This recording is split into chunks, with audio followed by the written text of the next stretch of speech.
उमेदवारी अर्ज दाखल करण्यात आज विधान परिषदेसाठी अर्ज भरण्याची शेवटची तारीख आहे, शेवटची मुहूर्त आहे आणि आज आम्ही महायुतीतर्फे भारतीय जनता पक्षाचे नंदुभाऊ महाजन याचा उमेदवार अर्ज आता थोड्याच वेळामध्ये आम्ही भरायला चाललेलो आहोत. सर्व जिल्हाभरातून मतदार जे आहेत, विशेषतः नगरसेवक आहेत, नगराध्यक्ष आहेत, महापौर आहेत, सगळे आमदार आहेत, महायुतीचे सर्व लोकप्रतिनिधी या ठिकाणी आलेले आहेत. जळगाव जिल्ह्यामध्ये मतदान जर पर्यंत 630 आहे, त्यापैकी जो 500च्या वर मतदान, 525च्या वर मतदान हे आमचंच आहे, महायुतीचं या ठिकाणी आहे. त्यामुळे विजय हा निश्चित आहे. फक्त आम्हाला बघायचं आहे की महाराष्ट्रामध्ये, राज्यामध्ये सर्वाधिक मताने जळगावची जागा कशी निवडून येईल यासाठी आम्हाला आता प्रयत्न करायचा आहे.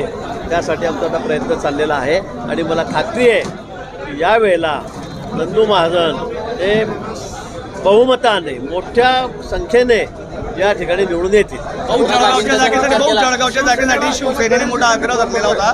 शिवसेनेचा आग्रह या ठिकाणी मला असं वाटतं की आग्रह सगळीकडे सगळ्यांचा होता. आपण दररोज तुम्ही दाखवत होता 17च्या 17 ठिकाणी.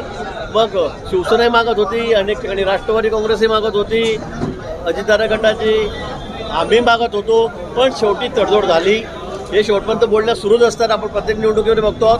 पण शेवटी वाटाघाटी झाल्या, अतिशय यशस्वी झाल्या, समन्वयाने झालेल्या आहेत आणि त्यामुळे 4 जागा एकनाथजी शिंदे साहेब आहेत त्यांच्या गटाला दिल्या, 2 जागा सुमित्राताई पवार आहेत त्यांच्या गटाला दिलेल्या आहेत आणि 11 जागा आम्ही घेतलेल्या आहेत.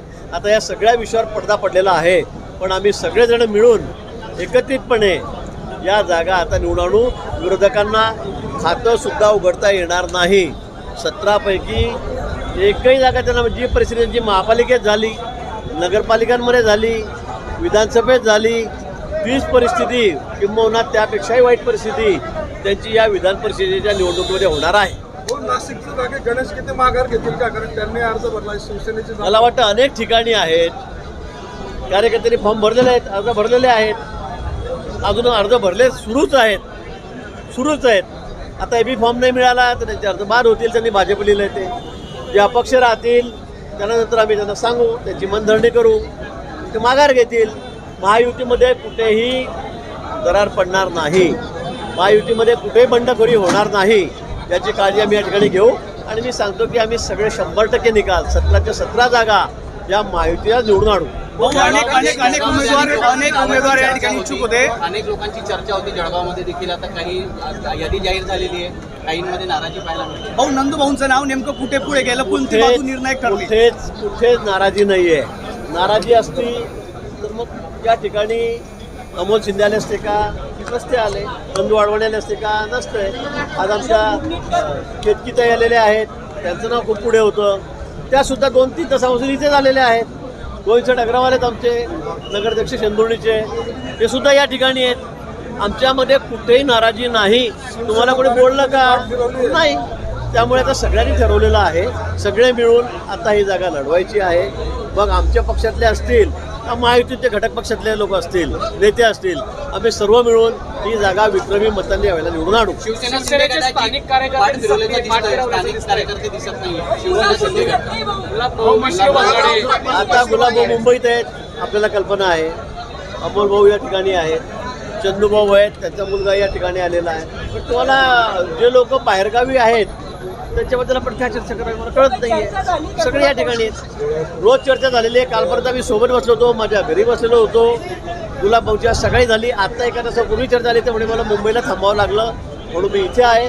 आणि त्यांचे नेते वेगवेगळ्या ठिकाणी फॉर्म भरायला गेलेले आहेत. आता मलाही नाशिकला जायचं आहे, मलाही नाशिकला, पण मी थोडी प्रायोरिटी जळगावर दिली की मला ते म्हणजे काही गरज नाही, ते तुम्ही तिकडेच या.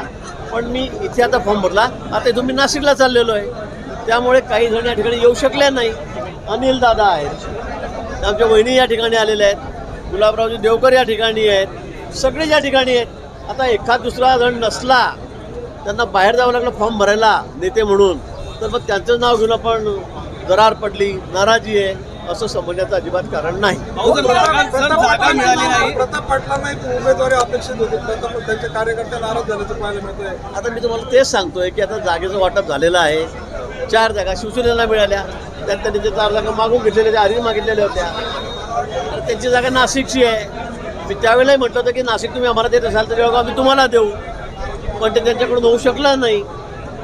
त्यांना एकनाथजींनी संमती दिली नाही, त्यामुळे मग ही जागा आम्हाला सोडता आली नाही.